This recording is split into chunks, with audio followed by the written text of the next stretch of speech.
Welcome to another episode of Season 2, Entrepreneurs in Fuego. I have with me the distinct pleasure of Mr. Wes Harrington from BedDrs, the only man in Phoenix and in the world that I know that has the best night's sleep in the world. That's you, man. Thank you, Francisco. I appreciate it. How you doing, Wes? I'm doing great. Awesome. You have a terrific concept, a terrific company. Tell us a little bit about it. Well, we started BedDrs originally because we thought people needed better sleep. So we actually sell sleep. We don't try to sell beds, but that just happens to be what we do, right? So we get people into the store when they come to visit us, and we actually have a prescription pad, so we ask them lots of questions, and we fill out the prescription pad. Wait a minute, you have a prescription pad. Somebody goes into the store, and the first thing they ask is usually what's the price, but you say, no, wait a minute, let me kind of just take down a little bit of information as to why is it that you need this or that. So you try to... Well, any good doctor is going to give you a prescription before and give you a checkup before they give you the pills, right? Right. So we're going to do the same thing before we give them the right mattress. So we answer questions, we ask health issues, that type of thing. We do pressure mapping, which it's the same pressure mapping used at the Mayo Clinic and Mercedes to make sure that the seats fit and the beds are proper for the patients. After we do that, we find out what mattress they need. We put them on that mattress, give it a try. We'll usually try 2 or 3 mattresses just to make sure we have the right one, and then if they want, they can take it in the dream room for up to 4 hours, and they can watch television. You have a dream room. We have a dream room. Describe the dream room. Well, it's to take the bed of your dreams in. We have a TV. It's just a small bedroom. People can go in. They can use their iPad. They can watch television. They can read. In the dream room. We just tell people the door doesn't lock and it's not soundproof. So, other than that, they can spend as much time as they want. You'd be surprised. 2 hours is about the longest we've had. Somebody came in, brought their pajamas, and they made use of the dream room.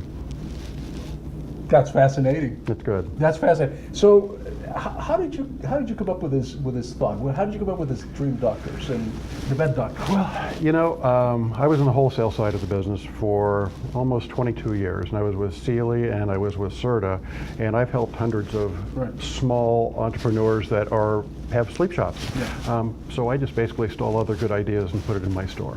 Why is it that some of these big companies did not apply? Because I'm sure you went up to whoever your boss was at the time and go, you know what, maybe we can do this a little bit better. Maybe we tweak this thing. Maybe we call ourselves the doctors or whatnot, or get this set of questions asked of our customers.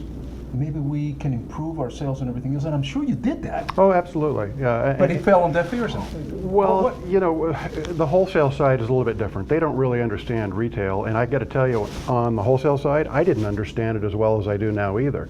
So you actually take those ideas to the retailer. Well, the retailers are entrepreneurs. They've got their own ideas on how things are going to work, and sometimes they do it, and sometimes they don't. I just took the ideas that I thought were best. And when you do this, after 20 plus years on the wholesale side, then you open up your store. What was that moment like? I mean, you figured, all right, you know, I got to take all this experience, and this show's about entrepreneurship. This show's about your journey. So take me to that moment where you said, all right, I gotta take that leap. Right. What was going through your mind? Well, first of all, I was retired. And there's a large national company that bought out pretty much all the chains in the Phoenix area. And my business partner, Anthony Acosta, is 27 years old. Now he's 29. When we started, he was 27, and he called me on a weekly basis and said, Wes, they need another mattress store. They need somebody that can help them get better sleep. And he would call me on a weekly basis, and finally I said, fine, let's open a mattress store. So we opened the first one 2014, November. Did you think that it was going to develop into something that you have right now, or there was, of course, that comparative advantage that you have in that you ask the right questions. You become essentially the mattress doctor, the bed doctor. Did you think that it was going to become this, or would you like, okay, well, this is just a little, after, you know, I'm retired, I have nothing else to do, this is kind of a little fun, you know. And my wife wanted me out of the room, or the house.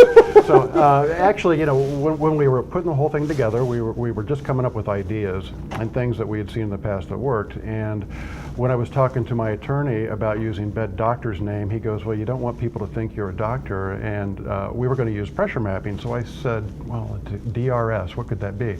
I said, how about diagnostic rest system? So that's how the DRS came about. Right. And that's how we kind of got the ideas. And we figured, okay, if we're going to be bed doctors, we have to act like bed doctors. And that means that we've got to have the prescription pad. We have to have the pressure mapping. We have to be able to give people a good night's sleep. And then we give them 120 days to try the mattress out. And if they don't like it, we'll trade it out until we find one that they actually like. Or we'll give them money back, and we've only had to do that one time. The secret of your success at this point, what would you tell an entrepreneur that is starting with any kind of idea right now? Because we can't really say that there is this magic potion right there that you can just bottle up and. Don't I wish? Man, we all wish. Man, I'm telling you. But there are some lessons, in your lifelong experience that you are taking, and now with this particular journey since 2014, you're like, okay, this is what's cool about it. This is what's not cool about it. This is how we deal with obstacles. So what is it that in this journey that you would recommend an entrepreneur to do or not to do for them? I got lots of things that I can recommend they shouldn't do. One of the things they need to do is make sure that they have the right marketing. We spent a lot of money on marketing, trying different avenues to make sure that we could get customers into the store and find out who we are. We found out that so much of it now is going towards the internet that we really had to change our mix. So one, you have to get a good ad agency, and you have to have good tech people so that you can get people to your store. If they don't know who you are, you're not going to be around. Getting that message can be, or is in fact, the most challenging thing, right? If you can have the best bed doctor concept in the world, but if nobody knows about it, is the best bed doctor concept that nobody knows about it. Right, and we're still trying to fine tune that. I mean, every quarter we look at what's happened. We keep track of what brought people in. They tell us, we can't even finish a ticket until they tell us what brought them in or if they were referred to us by somebody. The best advertising obviously is word of mouth, and we have about 30% of the people that come back to us refer other people, and that's been a huge help. I mean, service, you can do things quicker, faster, now I can't even think. That's right, but you can do, I guess the whole point of the story is that if you have a good customer, let me back up this way, because everybody boasts about customer service. Everybody says, customer service, but it truly is getting down to the nitty-gritty. And like you, I mean, you were in the wholesale side, you went to the retail side, and you learned a lot about what your customers want. And I'm sure you are there listening to what your customers want and just being able to listen and to apply whatever the customer is suggesting to the day-to-day activities that I think makes you successful. Well, we've had a lot of people have come in. They actually want to invest in our company, and they always have great ideas. So we take their ideas, and if you take one idea, it's plagiarism. If you take several, it's research. So we have a lot of research. That I'm going to remember. Okay. But we take a lot of the information they give us, and we make small changes. So far, they like the concept pretty much the way that we came out with it. Haven't had to make too many changes. It's really, again, reaching the customer that we've made the changes. Wes, in addition to taking this front-end approach, which is trying to diagnose what a good night's sleep looks like for this individual, right. What else is that makes you different? About the product itself. The product itself, well, we carry Serta, we carry Simmons. They're both national brands, and they do a great job, and people know who national brands are, they trust them. We also carry brands that aren't as well known, like bedinabox.com. It's one of the online shipping companies. So if a customer wants something shipped to New York, we can actually ship from Tennessee to New York, and it doesn't cost anything for the customer. We also carry our own brand that we can ship any place in the country as well. I can ship king-size mattress to New York from Phoenix for $30, but I don't charge the customer. We pay for that.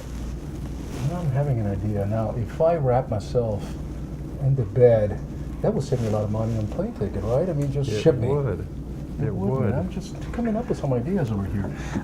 You're raising funds through this new concept here in Arizona that we have about crowdfunding. Tell us a little bit about it. Well, we decided that we had to keep something separate from our retail business, so we are actually starting a company called New Sleep.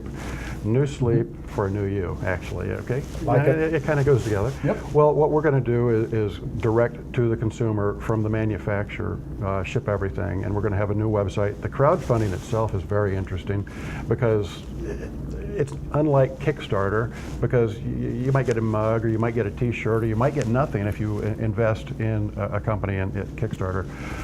The Arizona equity crowdfunding program means that you can actually invest in that particular company. So we're giving up 30% of our company to... So you take stock in the company? Yes, yeah. So that we're going to raise $600,000 through the Arizona equity crowdfunding program, and I believe it's fundmybusinessaz.com where they can go.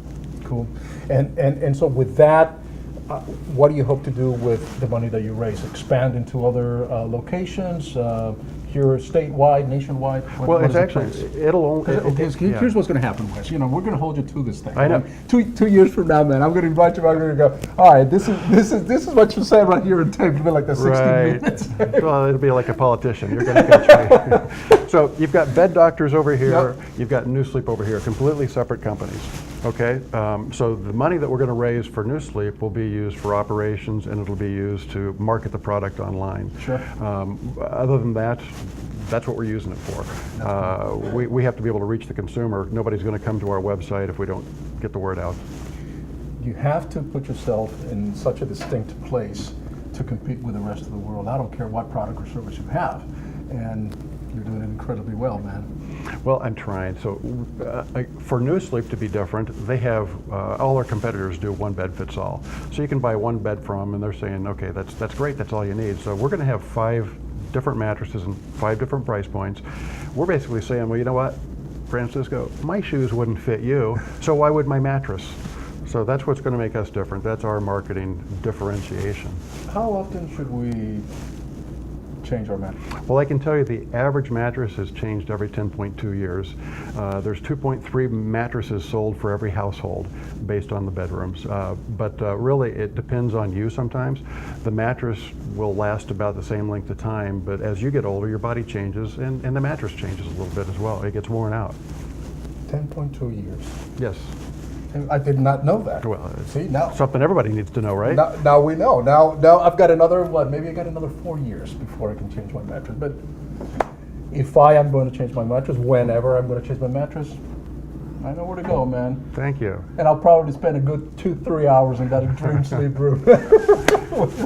Be glad to have you. Hey, man, thank you so much. I appreciate it. Much success with your campaign. And again, it's all about, it boils down, I mean, the lesson that I hear from you was it just boils to marketing, to making yourself distinct, yes, and to providing the great customer service as you do, but just marketing. And stick to it. And stick to it. Right. With that, we're out. Thank you.